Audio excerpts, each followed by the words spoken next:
पूछने वाला एक सवाल है सरल सा कि हिंदी किस भाषा का शब्द है। तो कभी कभी पूछा जाता है तो उसमें आ जाता है कि हिंदी हिंदी भाषा का शब्द है, हिंदी फारसी भाषा का शब्द है, हिंदी संस्कृत भाषा का शब्द है, या हिंदी आपकी प्राकृत भाषा का शब्द है ना। इस तरीके से पूछ लेते हैं कि हिंदी भी हमारी किस भाषा का शब्द है। ऐसे कभी पूछना होगा ये शब्द है कि किस भाषा का शब्द है, लैटिन, ग्रीस, यूनानी ऐसे आता है। तो हमारी हिंदी भी अगर पूछे कभी तो किस भाषा का शब्द है, तो ये आपकी कहे तो फारसी भाषा का शब्द है। किस भाषा का शब्द है? फारसी।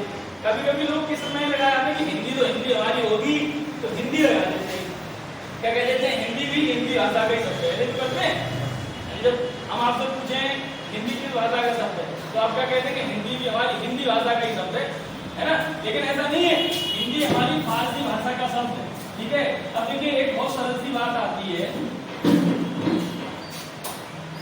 जैसे ये समझो ये जो इतना इलाका है यहाँ का, ठीक है, यहाँ का, यहाँ जैसे पाकिस्तान, अफगानिस्तान, ईरान, ठीक है, ये लोग बसते हैं इधर, है ना।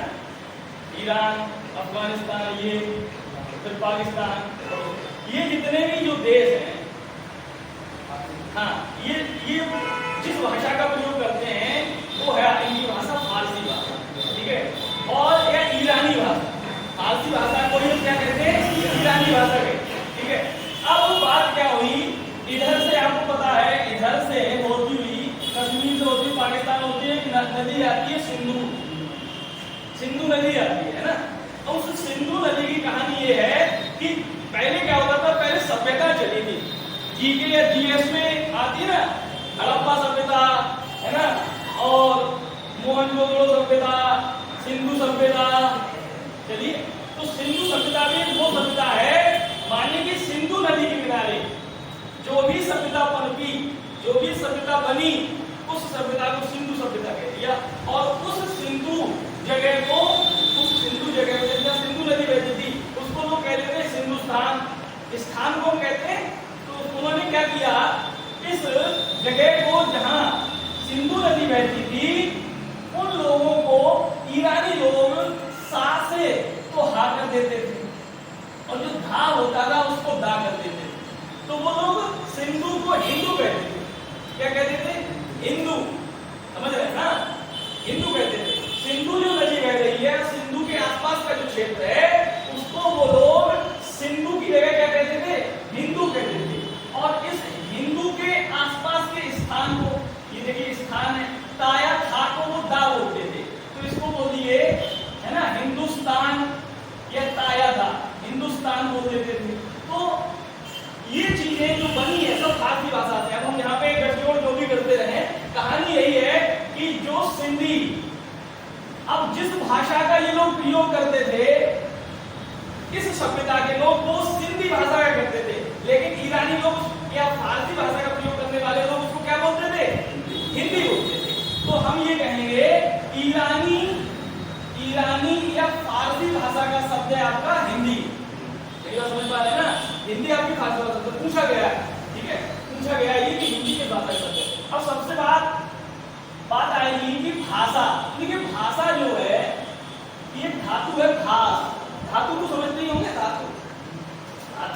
धातु संस्कृत शब्द है जिसको हिंदी में कहते हैं क्रिया। हिंदी में क्या कहेंगे? उसको क्रिया कहते हैं। धातु उसका कैसा शब्द है? संस्कृत शब्द है, ठीक है। अब उसको हम कह देंगे ये है हमारी एक धातु, ठीक है। इसमें रूप अलग चलते हैं, संस्कृत की कहानी थोड़ी अलग है बेशक हिंदी की जन्मदात्री, लेकिन थोड़ी कहानी अलग है, ठीक है। तो भाषा जो हमारी है वो भास धातु से बनी है।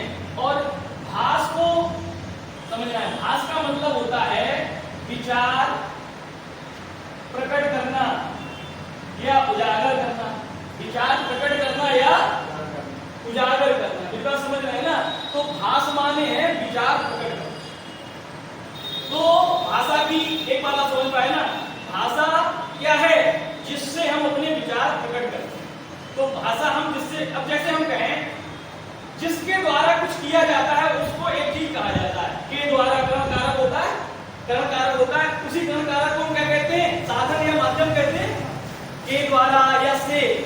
समझ रहे हैं ना मेरी चीजें, समझ पा रहे हैं? देखिए ये चीजें मैं आज आपसे जोड़ने के लिए शुरू कर रहा हूँ, वरना जो आप कहते हैं थोड़ा सरल चीजों से शुरुआत करते हैं, है ना, फिर हम आगे बढ़े। ठीक है, तो कहने का मतलब ये जो भाषा है ये वही माध्यम है जिस प्रकार से आप यहाँ चल के आए, साइकिल से, पैदल या अपने पाँव से या किसी, है ना, बाइक से, तो वही माध्यम है जो आपको अपने घर से यहाँ तक लाया। और हमारी भाषा वही माध्यम है जो हमारे विचारों को आप तक पहुंचाए। जैसे मैं जो बोल रहा हूँ वो आप अच्छे समझ पा रहे हैं कि नहीं? तो इसका मतलब भाषा एक माध्यम है हमारी अभिव्यक्ति का, हमारे विचारों के आदान प्रदान करने का एक माध्यम है या एक साधन है। तो भाषा को हम साधन भी कह सकते हैं और एक क्या कह सकते हैं, माध्यम भी कह सकते हैं, है ना। के द्वारा या जिसके द्वारा हम कोई कार्य करें वो कर्ण कारक होता है, या उसे हम साधन या माध्यम कहते हैं। तो भाषा एक माध्यम है। भाष माने विचार प्रकट करना। एक शब्द आ जाता है कि विचार क्या है ना, शब्द आता है विचार क्या है। अब जैसे कोई आदमी हम आपसे पूछ ले विचार क्या है, जैसे विचार शब्द उसके नहीं हो सकता है, आपके मन में भी विचार हो रहे होंगे, इनमें चीजें जो नहीं समझ में आई, देखिए आप लोग पूछते रहते हैं, हो सकता है जो चीजें नहीं समझ में तुरंत पूछो, ठीक है, ज्यादा से ज्यादा पूछो, कुछ भी चीज घर पे भी नहीं समझ में वो भी पूछो, है। तो विचार प्रकट करना, तो विचार भी कुछ तो होता होगा, जहन में दिमाग में विचार आते हैं, क्या विचार, आप भाव कह सकते हैं। तो भाव या कहें तो विचार क्या है ना, इसको परिभाषित जैसे कोई करे जाए तो कैसे करेगा। देखिए सुनने में आता है कि अध्वन्यात्मक ये शब्द है, इसको समझ लेंगे तो विचार समझ में आ जाएगा। देखिए जिस भी विचार को हम ध्वनि दे दें, शब्द दे दें, उसकी कहन दे दें, उस स्थिति में मेरी बात समझना, जिस भी विचार को हम अपनी आवाज दे दें, शब्द दे दें, मेरी बात समझ लेना, तो विचार को हम क्या करें, अध्वन्यात्मक इकाई है। ये कैसी इकाई है, अध्वन्यात्मक। अमान्य नहीं होता है, अमान्य क्या होता है, नहीं, ध्वन्य, ध्वनि, है ना। आत्मा माने आत्मा से, आत्मा में लग गया है, यहाँ पे आत्मा में अप्रत्यय लग गया है, ठीक है। बात समझनी है, अगर ये सब गठजोड़ है आपको समझाने का। देखिए जहां पर ध्वनि ना हो, आत्मा की ध्वनि ना हो, माने हम जो भी विचार कर रहे हैं उसमें ध्वनि ना हो, शब्द ना हो, नाद ना हो, आवाज ना हो, वही तो विचार है। आप अपने मन में विचार रखते हैं, जब तक हम विचार आप तक नहीं लाए वो कोई बात या शब्द नहीं बन सकता, उसमें कुछ विचार रहता है। तभी तो कहते हैं विचार मन में मत लाओ। हम ये कभी कहते वाक्यों को मन में मत लाओ, शब्दों को मन में मत लाओ, हम कहते विचारों मन में लाओ। तो विचार मन में न लाने का मतलब है कि वो एक अध्वन्यात्मक इकाई है। अब अध्वन्यात्मक से यहाँ समझते हैं ध्वनि, यहीं से तो शुरुआत होती है। तो भाषा की शुरुआत होती है आपकी ध्वनि से। जब हम अपने विचारों को ध्वनि देते हैं, ध्वनि प्रदान करते हैं, उस स्थिति में हमारी भाषा की शुरुआत होती है। क्योंकि ध्वनि आप समझते हैं, जैसे एक शब्द आता है बच्चा, बच्चा की बात कर रहा हूँ, बच्चा आपके जैसे जन्म लेते हैं घर में, तो वो कोई ध्वनि का प्रयोग करते हैं या कि वर्ण का प्रयोग करते हैं, शब्द का प्रयोग, ध्वनि आ, ओ, आ, पा। अब आपको क्या लगता है, तो पा कहते हैं तो आपको लगता है पापा कह रहा है ना। अब वो हवा कर रहे हैं, वो आपको लगता है कि अब्बा कह रहे हैं, लेकिन ऐसा नहीं होता है, वो एक सिर्फ ध्वनि कर रहे हैं, ऐसा ही तो होता है। अब आप लोग जैसे टीचिंग लाइन की अगर परीक्षा देंगे तो उसमें बहुत सी चीजें यही पूछी जाती है। तो भाषा धातु से बनी है, ठीक है। विचार प्रकट करना ही भाषा है। भाष धातु का मतलब है, भाष का मतलब है विचार प्रकट करना। विचार है अध्वन्यात्मक इकाई। इतनी सी बात समझ में आ गई, समझ में आ गई। तो अगर हम भाषा को परिभाषित करें, भाषा को हम क्या दें, परिभाषा दें, अगर भाषा की परिभाषा, है ना। देखिए यहाँ पे समझ में आ रहा है, भाषा में भी परिभाषा है। परिभाषा माने उस चीज को प्रकट करना, बताना, है ना, किसी चीज को बताना ही उसकी परिभाषा है। तो भाषा क्या है, हाँ, भाषा है विचारों की अभिव्यक्ति। एक तो सरल सी बात यह हो जाएगी कि विचारों की अभिव्यक्ति, है ना। विचारों की अभिव्यक्ति ऐसा तो है नहीं कि हम विचारों को स्वयं से करें, विचारों की अभिव्यक्ति की जाएगी तो हम आपसे करेंगे और आप हमसे करेंगे। या हम कह सकते हैं विचारों का आदान प्रदान। क्या कह सकते हैं इस जगह पे, विचारों का आदान प्रदान, है ना, विचारों का आदान प्रदान। इसको हम कह सकते हैं विचारों का लेन देन। अरे बात तो एक ही है भाई साहब, है कि नहीं है? विचारों का आदान प्रदान, विचारों की अभिव्यक्ति, विचारों का लेन देन, ये सब क्या है? ये सब क्या है? भाषा है ना? अब परिभाषा अगर लेना चाहो कि भाषा है माध्यम या साधन है जिससे हम एक दूसरे को या एक दूसरे से विचारों की अभिव्यक्ति करते हैं, या अपने विचारों का आदान प्रदान करते हैं, या अपने विचारों का लेन देन करते हैं। ये परिभाषा कभी नहीं पूछी जाएगी, ठीक है? ये बस आपको समझाने के लिए आना चाहिए कि भाषा क्या है ना? अब मान लो हमारी तरह कहीं पढ़ाने लगे तो बताना पड़े, है ना? आदमी बताना पड़ता है, ये सब मत पूछा जाए। हाँ, तो विचारों की अभिव्यक्ति ही भाषा है, या हम कह सकते हैं भाषा हाँ वह माध्यम है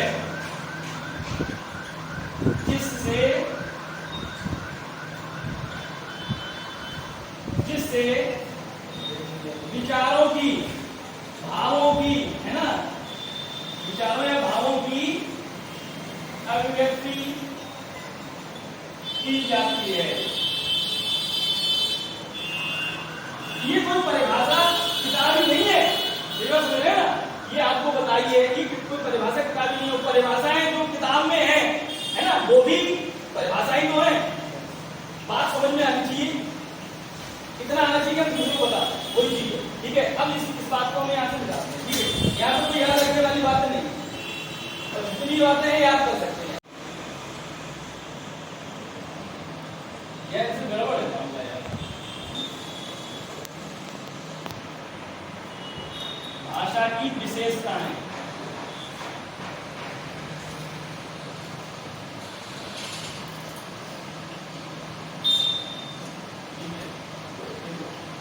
भाषा की विशेषताएं, मुझे लगा यहाँ सब बोल बैठे जो टीचिंग लाइन वाले हैं ज्यादातर, ठीक है? तो वही चीजें आई और ये सब में पूछे। देखिए भाषा की विशेषताएं, विशेषता भी होती है भाषा की। बात समझ रहे हैं ना? भाषा की क्या विशेषता होती होगी? देखिए भाषा एक अर्जित संपत्ति है, शब्द आता है अर्जित, अर्जित, समझ रहे हैं ना? संपत्ति समझते हैं? संपत्ति, हाँ धरोहर, ठीक है? भाषा एक अर्जित संपत्ति है, और अर्जित माने क्या होता है? हाँ, जो प्राप्त की जाती है, भाषा प्राप्त की जाती है, ठीक है? अब लोग कहते हैं कि पैतृक, एक प्रश्न पूछा गया था कि भाषा पैतृक संपत्ति है। उसमें था कि भाषा अर्जित संपत्ति है, भाषा पैतृक संपत्ति है, भाषा सामाजिक संपत्ति है, भाषा अनुकरण से सीखी जाती है, इसमें से कौन सा गलत है ना? तो भाषा एक अर्जित संपत्ति है, सामाजिक भी है, क्योंकि पूरे समाज में बगैर भाषा वाला आदमी अलग छिप जाता है। मतलब जो गूंगा है वो अलग ही रहता है, पूरे समाज से रहता ही नहीं रहता, उसको लोग थोड़ा अलग से ही देखते हैं, नहीं देखते हैं। ऐसे ही भाषा सामाजिक है, भाषा अनुकरण से सीखी जाती है। बच्चे कैसे सीखते हैं बताओ? बच्चों को आप कक्षा 6 तक तो कभी भाषा को लेके नहीं बैठते, बेटा आओ आज भाषा का ज्ञान देंगे हम आपको। बच्चा आपको पापा कहेगा, बच्चा अपनी माँ को माँ कहेगा, बच्चा दादा को दादा कहने लगता है, बच्चा पानी को मम कहने लगता है, मम्मी मांगेगा, दोबारा पानी से मम, जिसे दूध से मम नहीं कहेगा, वो दूध से जो कहता है वही कहेगा, मम से मम नहीं कहेगा। तो भाषा उसने अर्जित की, प्राप्त की, है ना? अब कहेंगे आप पैतृक क्यों नहीं है? जब उसने लिए घर से है, पापा ने दिए, परिवार ने दिए, तो पैतृक नहीं है। पैतृक का मतलब आप समझते हैं ना? पैतृक का मतलब ये नहीं है कि आपके पापा दिए तो आपके यहाँ वो है, लेकिन पैतृक से मतलब होता है वंशानुगत, अर्थात जैसे हमारे दादा परदादा फारसी बोलते आए तो हम पैदा हुए तो हम भी फारसी बोलेंगे, ऐसा नहीं है। आप अपने बच्चे को जन्म दीजिए और आप अपना बच्चा, जब आपका बच्चा छोटा है, शिशु है, और उसको 6 साल के लिए, 7 साल के लिए आप उससे भेज दीजिए लंदन, तो वो हिंदी नहीं बोलेगा भाई साहब, तो क्या बोलेगा? अंग्रेजी ही बोलेगा। ये बात सही है? वो क्या है? अनुकरण की जाती है ना। भाषा एक अनुकरण, पैतृक नहीं है, अर्जित है। भाषा हम लोग जिस माहौल में, एक बात देखिए, जैसे हम लोगों के गांव का, ग्राम का बच्चा जो है, गांव का बच्चा जो है, वो जिस भाषा का प्रयोग करता है और एक शहर का बच्चा जिस भाषा का प्रयोग करता है, अंतर है नहीं। हमारे यहाँ का बच्चा मम्मी कहेगा या और कुछ भी कहता है, दादी कहता है, अम्मा कहता है, जिया कहता है, लेकिन शहर का बच्चा शुरुआत से मम्मा कहता नहीं कहता। तो वो शुरुआत में शहर में जो सिखाया जा रहा है वो शहर की, अब खड़ी बोली का प्रयोग करता है, शहर का बच्चा खड़ी बोली का प्रयोग करता है। ठीक है, अपने घर में अगर खड़ी बोली है, सब बोल रहे हैं, तो बच्चा खड़ी बोली बोलता है। लेकिन जब सब नहीं बोल रहे, सब आपकी ग्रामीण अंचल की भाषा का प्रयोग कर रहे हैं, तो वो क्या कर रहा है, तो वैसी बोली बोलता है। तो भाषा हमारी अर्जित है, पैतृक नहीं है। ये प्रश्न पूछा गया था, पैतृक नहीं, ठीक है। भाषा एक अर्जित संपत्ति है। भाषा कैसी संपत्ति है? भाषा एक सामाजिक है ना, संपत्ति कह दो, हाँ, सामाजिक इकाई है, कह दो इकाई, ठीक है। भाषा अनुकरण के द्वारा सीखी जाती है। भाषा अपरिवर्तनशील है। ये क्या कहती है? अपरिवर्तन या परिवर्तनशील है?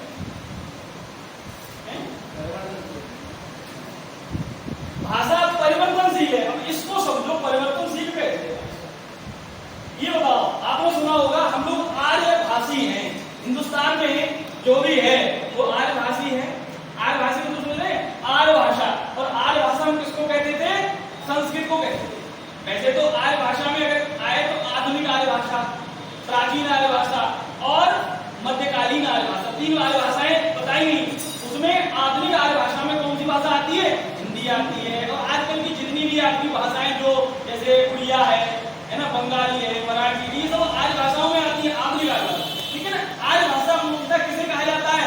संस्कृत भाषा, है ना, संस्कृत को कहा जाता है। तो भाषा परिवर्तनशील है। ये एक शब्द हमने कहा कि भाषा परिवर्तनशील है। अगर परिवर्तनशील नहीं होती तो आज हम सब लोग संस्कृत बोलते नहीं होते, या हम जिस जगह पर हैं वही भाषा का प्रयोग करते रहते। आज हम उस संस्कृत से पाली पे आए, पाली से प्राकृत पे आए, प्राकृत से अपभ्रंश पे आए, अपभ्रंश से अभट्ट पे आए, या अपभ्रंश की भाषा निकली सौरसेनी, उससे हम हिंदी को लेके आए, है ना, बात समझ रहे? और हिंदी में भी तमाम बोलियां, है ना। किसी ने कहा कोस कोस पे बदले पानी, तीन कोस पे पानी, ऐसी कुछ है, चार कोस पे पानी, चार कोस या तीन कोस जो कह लो, मेरी बात समझ रहे ना। तो कोस कोस पे अगर पानी बदल जाता है तो तीन चार कोस के अंतराल से वाणी भी बदल जाती है। ये सत्य है। यहाँ हमारा घर है, ठीक है, और इधर हमारी ननिहाल 30-35 किलोमीटर। भाई साहब, उधर और इधर में बहुत अंतर है। मेरी बात समझ रहे हैं ना। वो क्यों को हम लोग क्यों कहते हैं? वो क्यों, क्यों, क्यों, जैसे क्यों नहीं आए तो कहेंगे क्यों नहीं आए, क्यों। एक बार इनके ससुराल हो, मेरी बात समझ रहे हैं ना। तो वो इस भाषा का प्रयोग करते हैं, क्यों नहीं आए, आवेंगे, जाएंगे, इस तरीके की भाषा। तो भाषा भी कैसी हमारी परिवर्तनशील है। हमारी संस्कृत से लेकर हिंदी पे आए तो बहुत सी सीढ़ियां उतरे हैं, चढ़े हैं, तब जाके हिंदी भाषा पे आए तो परिवर्तन है ना। भाषा का मानक स्वरूप होता है।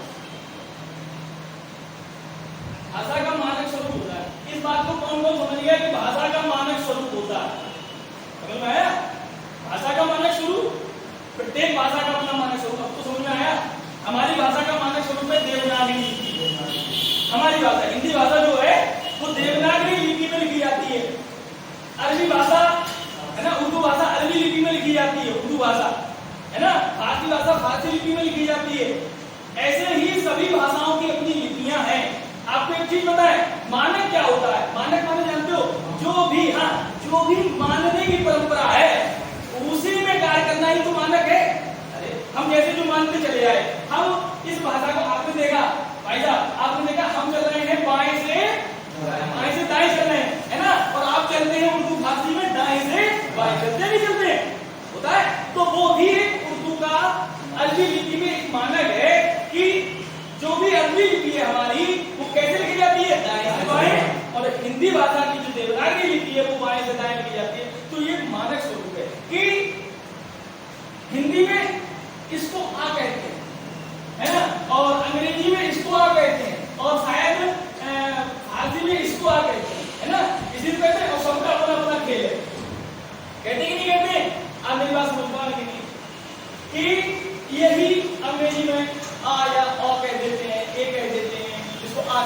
ये भी अलिफ है जिसको आ कहते हैं ना, यही तो है कि नहीं।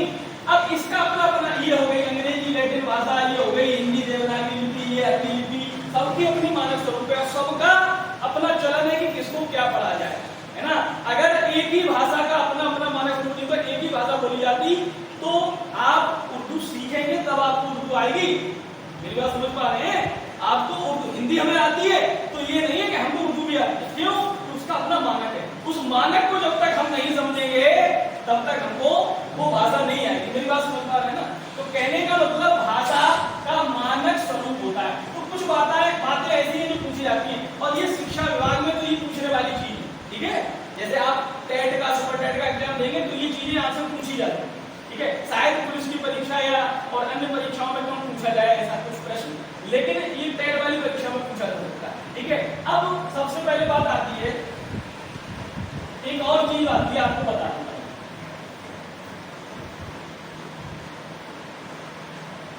जैसे भाषा सीखने का मनोवैज्ञानिक दृष्टिकोण।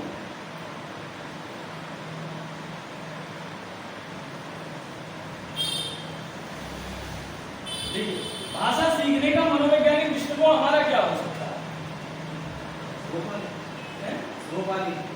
हमको एक विकास क्रम में कोई बताएं, विकास क्रम में सवाल। लेकिन देखिए, एक भाषा सीखने के लिए हमको दो तीन चीजें जरूरी हैं, बल्कि भाषा नहीं, सब कुछ सीखने के लिए तीन चीजें जरूरी हैं। हम दुनिया में अगर कुछ सीखते हैं, कुछ भी सीखना चाहते हैं तो उसके लिए तीन चीजें जरूरी है। तो चाहे उसको भाषा कह दो, चाहे हम चाहते हैं कुछ भी सीखना चाहते हैं, कुछ भी प्राप्त करना चाहते हैं, उसके लिए तीन चीजें जरूरी है। सबसे पहले आती है जिज्ञासा। बताइए, जिज्ञासा। दूसरी आती है अनुकरण। योगेश बताओ। और तीसरी आती है अभ्यास, है ना। कहने का मतलब ये है कि भाषा जो है वो इन तीनों के अलावा भाषा ही नहीं, दुनिया में कोई भी चीज प्राप्त करना है तो सबसे पहले आपको जिज्ञासा होनी चाहिए। नहीं होनी चाहिए? बताओ।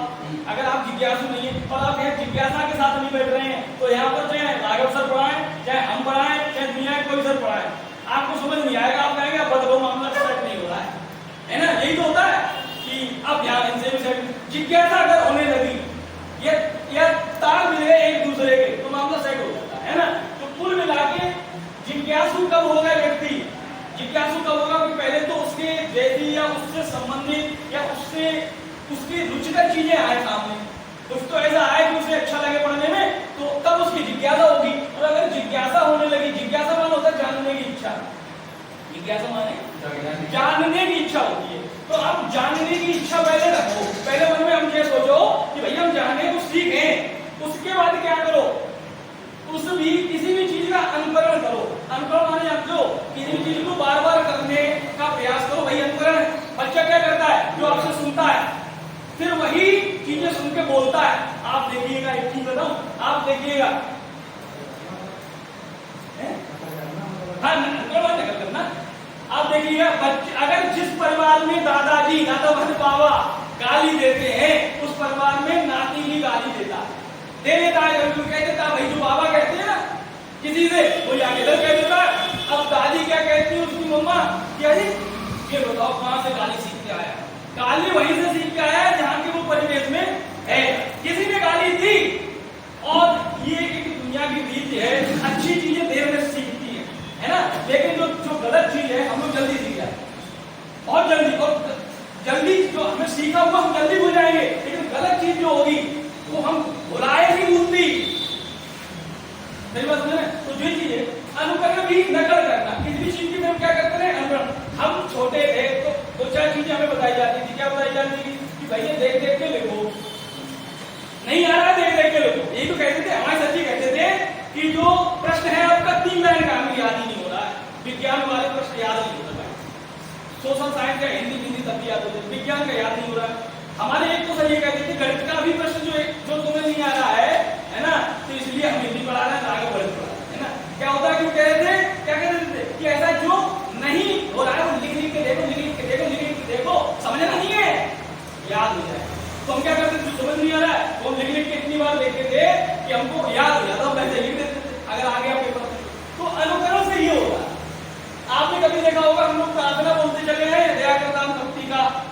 है ना, सुबह सवेरे लेकर तेरा नाम प्रभु, है ना। बच्चे प्राइमरी में भी बच्चे इनको बस आगे लड़ते भी जाते हैं, ऐसे करते जाते, बोलते भी जाते, और उनको क्या होती है, 1 महीने में वो बोलने से शुरू साथ में बोलते हैं। तो यही तो अनुकरण है, हमको क्या करते रहना है, उसका अनुकरण, फिर उसके बाद उसका अभ्यास करते रहना है। यही अभ्यास में, अभ्यास उसकी चीजों को बार बार कहते नहीं है, जैसे हम लोग उसको एक्सरसाइज कहते हैं, अभ्यास कहते हैं, और जो हारमोनियम तबला वाले उसको कहते हैं राइज कर लो, क्या कहते हैं, ऐसे कुछ कहते हैं। तो वो सब चीजें बहुत जरूरी है। तो किसी भी दृष्टिकोण कौन सा है, मनोवैज्ञानिक है, कि माने हमको किसी भी चीज को, भाषा को सीखने के लिए सबसे पहले जिज्ञासा चाहिए, उसके बाद अनुकरण करना है हमको, और उसका लिए अभ्यास करने से हमको वो चीज कैसे हो जाएगी, प्राप्त हो जाएगी, सीख पाएंगे, है ना। अब इन्होंने एक बात कही थी यहाँ पे, भाषा का विकास करें, भाषा का विकास करें, है ना। विकास करें क्या है ना। भाषा सबसे पहले, भाषा विकास में भाषा हम सबसे पहले क्या होता है, भाषा में पहले हम सबसे पहले भाषा को कैसे हम अपनी भाषा में विकास करते हैं, है ना। हमारी भाषा में विकास होता है तो चार 5 चीजें हैं, 4 ही चीजें हैं, 5 नहीं। सुबह पहली माने सुनना, सुनना, फिर है हाँ बोलना, हाँ फिर है पढ़ना, ठीक है, फिर है लिखना, है ना। तो सबसे पहले सुनना, बोलना, पढ़ना और लिखना, ये इसको देखो शॉर्ट में याद करने के लिए कोई सुबोपल कह देता है, सुबोपल, है ना। सुबोपल माने सुनना बोलना। अब देखिए सुनना को श्रवण कह देता है ना, और बोलना को लोग वाचन कह देता है, और पढ़ना को पासे पठ या पढ़ने से कह देता है, लिखना में लेखन होता है, तो श्रव पले आ जाता है, श्रव पले, है ना। संस्कृत में अगर कोई कहे, संस्कृत में भी पढ़ना है ना आपको, श्रव पले, है ना। अब इसको लिसन, है ना, हाँ LLSRW, है ना, हाँ स्पीकिंग, और पढ़ना को रीडिंग, लिखना को राइटिंग। तो ये चीजें सामान्य सी चीजें हैं, ये तो ज्यादातर जो आप लोग पढ़ रहे हैं और बीएड कर रहे हैं, सब चीजें बताई गई है ना, ये तो सामान्य सी चीजें हैं, ठीक है। अब हम कहें कि भाषा आपकी, ये बता दें क्या करें। हाँ देखिए भाषा के भी प्रकार हैं, मुख्यतः कहीं लोग कह देते हैं 2 है, कहीं कह देते हैं 3 है, कौन कौन से हैं पता है। भाषा भी 3 प्रकार की है, बताओ योगे भूल है, बहुत दिन से नहीं पढ़े हैं। तो भाषा के हैं मौखिक, अब याद आ गई, है ना, मौखिक भाषा, लिखित भाषा, है ना, हाँ बिल्कुल, सांकेतिक भाषा, सांकेतिक। देखो ये 3 प्रकार है, और इनकी मैंने ये बताया नहीं, अभी बताऊंगा, इसमें नहीं बताया, यहाँ से संबंध है इनका कुछ। मौखिक भाषा, लिखित भाषा, सांकेतिक भाषा। मौखिक माने मुख से, इस तरह मुख से जो अभिव्यक्त की जाए, लिखकर जो अभिव्यक्त की जाए, संकेतों के माध्यम से अभिव्यक्त की जाए, है। तो हम आपको ये बताना है, मौखिक अभिव्यक्ति के लिए इन 2 भाषा जो कौशल है, भाषा कौशल है ना, भाषा कौशल ही तो है, हाँ। तो ये जो भाषा कौशल है, इन कौशलों में मौखिक अभिव्यक्ति का कौन कौन सा है, बोलना, सुनना, बोलना, मौखिक अभिव्यक्ति, बोलना, सुनना, बोलना, सुनना बोलना सही। देखो मौखिक कैसे, हम बोल रहे हैं तो आप सुन रहे हैं, हम बोल रहे हैं तो आप सुन रहे हैं, अभी समझा देंगे। हम बोल रहे हैं तो आप सुन रहे हैं, यही बात है। हम लिख रहे हैं तो आप पढ़ रहे हैं, योगे बताओ ना। हम बोल रहे हैं तो आप क्या कर रहे हैं, सुन रहे हैं ना, पढ़ कर रहे हैं, सुन रहे हैं, हम बोल रहे हैं। तो एक तो हो गया सुनना, मौखिक में सुनना और बोलना, ठीक है। और लिखित में हम जो लिख रहे हैं वो आप पढ़ रहे हैं, है ना, पढ़ना, ये पूछे जाते हैं कभी कभी, सॉरी, पढ़ना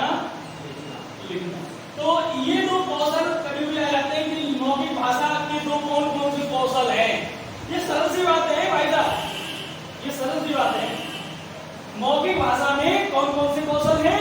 पूछा गया है प्रश्न, ये पूछा गया है भाई, लिखित भाषा में कौन से कौशल, ठीक है। अब बात आती है सांकेतिक, तो सांकेतिक का कहीं कहीं सांकेतिक तो होती भी नहीं, पूछी भी जाती, लेकिन मैं आपको बता, देखिए कभी कभी ये प्रश्न पूछा गया है कि मौखिक या लिखित या सांकेतिक भाषा में कौन सी भाषा कठिन है, या कौन सा प्रकार कठिन है, या कौन सा प्रकार सरल है। इनमें दो प्रकार सरल, एक प्रकार कठिन है और एक प्रकार सरल। देखिए आप ये बताइए, हम अभिव्यक्ति सरलता से कैसे कर सकते हैं? जैसे मेरी बात सुनिए, जैसे आपको किसी को लेटर देना, जैसे लेटर समझते, लव लेटर होता है, अब चलो कोई देना है या कोई पत्र देना है किसी को, आप सीधे सीधे मुझसे कह दोगे वो चीज तो ज्यादा सही रहेगी। हाँ देखो वो चीजें हो सकती है कि अगर गड़बड़ा तो मामला हो जाए ना, लेकिन मैं बात बता रहा हूँ अगर मुख से व्यक्ति है तो ज्यादा आसान, ना लिखना पड़ा, पेन की जरूरत, ना कागज की जरूरत, ना और तमाम चीजें सोचते रहे कि कैसे क्या, मुख से कहना है तो बस आसान है ना।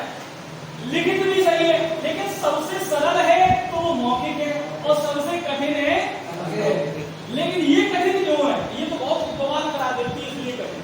सांकेतिक भाषा है ये कठिन रहती है। अब जैसे हमने कोई संकेत दिया और आपने कोई संकेत समझ लिया, होता है कि नहीं होता है? होता है। क्या हुआ भाई साहब, एक कहानी सुनो छोटी। क्या हुआ, दो मित्र थे, जितेंद्र और योगेश भाई साहब। जितेंद्र ने कहा कि भाई साहब हम क्रिकेट खेलना बहुत पसंद करते हैं, तुम बताओ योगेश खेलो। योगेश ने कह दिया भाई साहब हमें तो बहुत ज्यादा पसंद है, चलो कल से शुरू, कल संडे। उनकी ठीक है, उनकी फिर कि ऐसा है, योगेश ने कहा मेरे घर ऐसे मत है ना।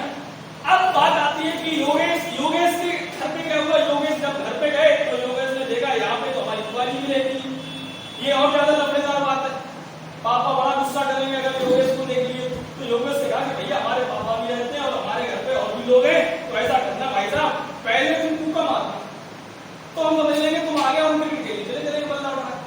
योगेश आया भाई, योगेश ने क्या किया, कूका मारना क्या है, यहाँ विषय दिया जाता है, वो कोई मौखिक अभिव्यक्ति है, रेलगाड़ी की क्या सांकेतिक है ना, यही बात समझ पा रहे ना। तो वो सांकेतिक है, इन्होंने भी क्या किया, आगे संकेत दिया, कूका मार दिया भाई।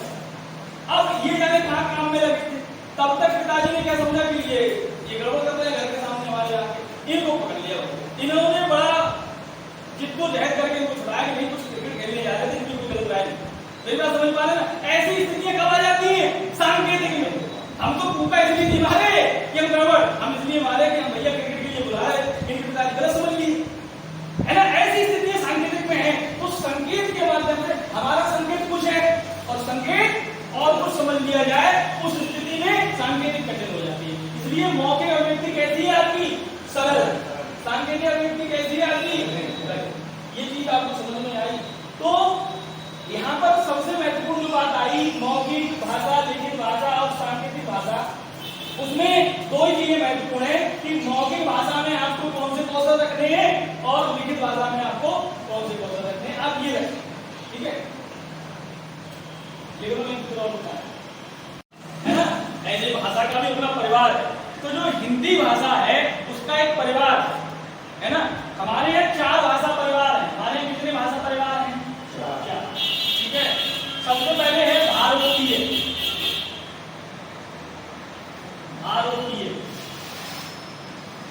भाषा परिवार, भारतीय भाषा परिवार, ठीक है। दूसरा है द्रविड़ भाषा परिवार, द्रविड़ भाषा परिवार। तीसरा है ऑस्ट्रिक भाषा परिवार। चौथा है चीनी तिब्बती, कौन सा भैया, चीनी तिब्बती भाषा परिवार। ये 4 भाषा परिवार है। ये प्रश्न पूछा गया, भाई साहब पूछा गया कि हिंदी किस भाषा परिवार की भाषा है, तो हिंदी आपकी भारतीय भाषा परिवार की भाषा है। हिंदी किसकी है, भारतीय भाषा परिवार की भाषा है हिंदी, ऐसा प्रश्न पूछा गया, ठीक है। तो हिंदी आपकी भारतीय भाषा परिवार की भाषा है। अब आप समझिए, भारत में ही भाषा परिवार कितने, भारत में 4, ये भारत में ये 4 हो, भारत में 4 भाषा परिवार नहीं है। कौन कौन से, भारतीय भाषा परिवार, द्रविड़ भाषा परिवार, राष्ट्रीय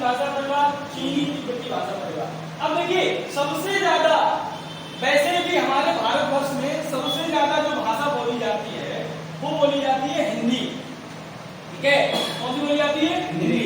लेकिन भारतीय भाषा परिवार केवल हिंदी नहीं है, इस भारतीय भाषा परिवार में जितनी भी हिंदी से संबंधित भाषाएं हैं, बोलियां हैं, जो भाषा के अंतर्गत आती हैं, है ना, जो 22 और अन्य आपके जो संविधान में अनुसूची 8 में जो आपको वर्णित है, वो सभी भाषाएं जो भी है वो कहीं ना कहीं भारतीय में आ जाती है, कुछ इसमें भी है, ठीक है, द्रविड़ में। अब देखिए जो भारतीय भाषा परिवार का जो परसेंटेज है वो लगभग है 78। कितना परसेंटेज? 78। भारत में 78% भारतीय भाषा परिवार हमारा। आप कहते नहीं है कि भैया जैसे कोई गांव है तो इस गांव में इतने लोग ब्राह्मण हैं, इतने लोग, अरे परिवार अपना अपना खानदान जो बड़ा होता है, अरे गाँव कहते नहीं, हमारे यहाँ यादवों की संख्या ज्यादा है, हमारे यहाँ मोहम्मदी की संख्या ज्यादा है, हमारे यहाँ हिंदुओं की संख्या ज्यादा है, या यादवों की, ऐसे कहते हैं ना।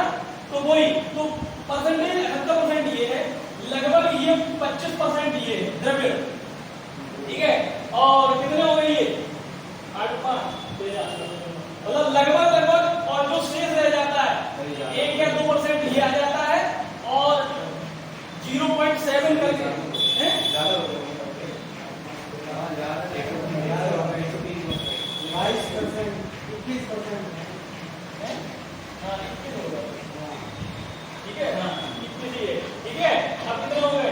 अब यहाँ पे आ जाता है 8% कुछ, 1.2 कुछ करके है, ठीक है, 0.7 करके कुछ यहाँ है, लगभग की बात कर रहा हूँ, ठीक है, लगभग, ये नहीं पूछा जाएगा, लगभग बात है, सही है। तो कुल मिला के भारतीय भाषा परिवार लगभग 78 है, द्रविड़ 21% में आता है, ऑस्ट्रिच आपका 1.2, और जो चीनी तिब्बती बहुत कम, वो किधर है? उधर ही पूर्वांचल, अरुणाचल प्रदेश इत्यादि उधर है ना, क्योंकि वहाँ चीनी तिब्बती जो आसपास के लोग हैं, आपने देखा होगा अरुणाचल प्रदेश के लोग भी चीनी या तिब्बती लोगों की तरह शक्ल और सूरत है वहाँ के, है ना। हाँ, तो ये भारतीय भाषा परिवार की, ठीक है, ये बात समझ पा रहे हैं ना।